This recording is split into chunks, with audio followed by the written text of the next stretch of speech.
Xin chào mọi người, Trang là chuyên viên nhà đất ở khu vực Austin, Texas. Đây là video thứ 2 về các bước khi đi mua nhà ở Mỹ.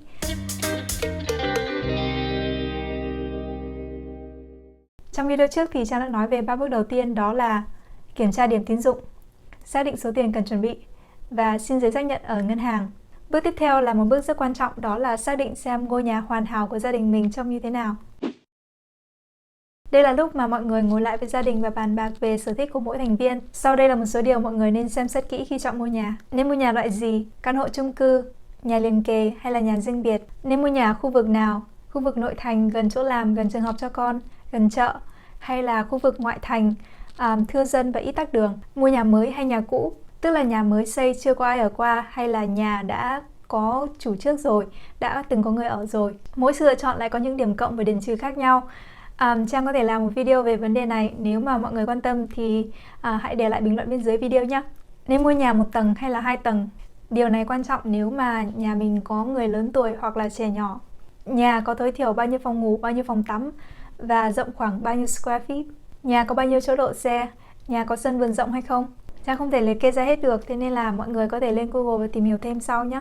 Khi mà chọn nhà thì mọi người cần phải chú ý tới những yếu tố không thể thay đổi được, ví dụ như là vị trí nhà, hướng nhà và sơ đồ cấu trúc của căn nhà. Và những thứ có thể thay đổi dễ dàng và không tốn kém nhiều lắm, ví dụ như là màu sơn tường, thiết kế hàng rào hay là cửa sổ. Để tiện hơn nữa thì mọi người có thể tạo ra một cái bảng có 3 cột như sau. Những yếu tố bắt buộc phải có, những yếu tố có thì tốt mà không có cũng không sao, những yếu tố không được phép có. Để Trang lấy ví dụ, nếu mà mình đi chọn mua nhà thì mình sẽ điền vào 3 cột như sau. Cột đầu tiên, những yếu tố bắt buộc phải có, đó là nhà 1 tầng và 3 phòng ngủ trở lên. Cột thứ hai, những thứ có thì tốt mà không có cũng không sao, đó là sân rộng cho chó chơi, sàn gỗ, gần nhiều quán ăn ngon. Cột thứ ba, những yếu tố không muốn có: quá gần đường cao tốc hoặc đường có nhiều xe cộ qua lại, không có chỗ đậu xe hoặc là khu để xe riêng biệt với nhà ở, tức là không liền với nhà ở. Trang hy vọng là bước vừa rồi có thể giúp được mọi người chọn được căn nhà dễ dàng hơn một chút xíu. Đây thực ra không hẳn là một trong những bước khi đi mua nhà, nhưng mà đây là một câu hỏi được thắc mắc rất là nhiều, thế nên là Trang để riêng thành một bước để giải thích cho kỹ. Câu hỏi đó là khi nào là thời điểm thích hợp nhất để đi mua nhà, và có nên đợi đến khi tiền lời giảm xuống thấp hơn rồi mới đi mua hay không? Có rất nhiều người nghĩ là nên mua nhà theo mùa. Mùa xuân và mùa hè là thời gian tốt nhất để mua nhà và không nên mua nhà vào mùa đông.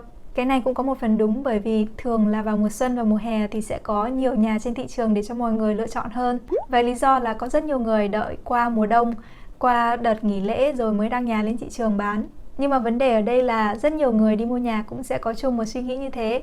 Họ cũng sẽ nghĩ là mua vào mùa xuân và mùa hè là tốt nhất, dẫn đến việc cạnh tranh khi đi mua nhà càng cao. Kết quả là có thể mọi người sẽ phải mua nhà với giá cao hơn giá ban đầu một chút xíu. Ngược lại thì khi mọi người đi mua nhà vào mùa đông thì sẽ có ít lựa chọn hơn, bởi vì sẽ có ít người giao bán nhà trên thị trường hơn.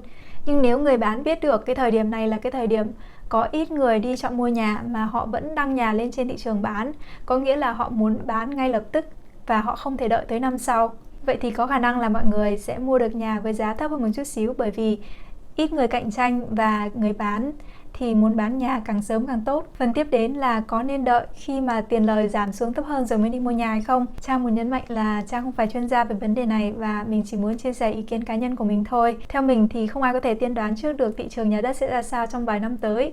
Không ai có thể biết được là tiền lời sẽ tăng lên hay là giảm xuống. Nếu mọi người chỉ muốn mua nhà và tính bán trong vòng một vài năm tới thì theo mình mọi người nên thuê nhà là tốt nhất. Nếu mà mọi người tính mua nhà để ở lâu dài, ví dụ trên 10 năm, thì theo mình mua nhà thời điểm nào cũng không có ảnh hưởng nhiều lắm. Trang có làm một video so sánh giữa việc mua nhà và thuê nhà. Nếu mà mọi người chưa xem thì có thể click vào đường link ở bên dưới video để xem nhé. Nói tóm lại thì theo mình không có thời điểm nào là tốt nhất hay là xấu nhất khi đi mua nhà. Quan trọng là mọi người tìm được căn nhà mà gia đình mình yêu thích nhất và muốn sống ở đấy lâu dài. Tất cả những thứ khác đều có thể thương lượng được. Vấn đề tiếp theo mà mình muốn bàn tới là mọi người có nên thuê chuyên viên nhà đất hay là realtor để tìm nhà giúp hay không? Câu trả lời cho câu hỏi này chỉ có đúng 2 sự lựa chọn, đó là yes và yes. Để Trang giải thích, khi mà mọi người đi mua nhà và thuê một người realtor để đại diện cho mình thì cái người realtor đó là 100% miễn phí. Mọi người không phải trả tiền cho người realtor đó. Vậy thì ai sẽ trả tiền? 99,9% là người bán sẽ trả tiền cho cả hai realtor đại diện cho bên bán và đại diện cho bên mua. Cái lý do thứ hai đó là người realtor có rất nhiều thông tin và hiểu biết về thị trường nhà đất ở khu vực đó. Thêm nữa là người realtor có thể truy cập vào cái mạng Multiple Listing Service. Trên đó có đầy đủ thông tin của tất cả những căn nhà đã và đang rao bán ở trên thị trường. Có những trang web như là Zillow và Trulia đều lấy thông tin từ cái mạng Multiple Listing Service này nhưng lại không được đầy đủ và cập nhật hàng ngày. Vậy nên là một số thông tin ở những trang này nhiều lúc không được chính xác cho lắm. Lý do thứ ba đó là một khi mà mọi người đã thuê người realtor đại diện cho mình thì một trong những trách nhiệm của người realtor là họ phải cố gắng hết sức để thương lượng và trả giá cho căn nhà khi có thể. Lý do thứ tư đó là người realtor thường xuyên làm việc với rất nhiều người như là chuyên viên ở ngân hàng, người kiểm định nhà, những người làm giấy tờ nhà, thợ sửa nhà, vân vân và vân vân.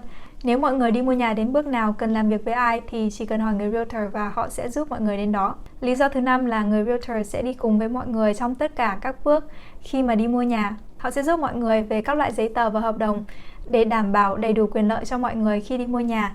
Có những loại giấy tờ và hợp đồng gì thì Trang xin được giải thích trong video tiếp theo. Cảm ơn mọi người đã quan tâm theo dõi. Hẹn gặp lại mọi người vào video lần sau.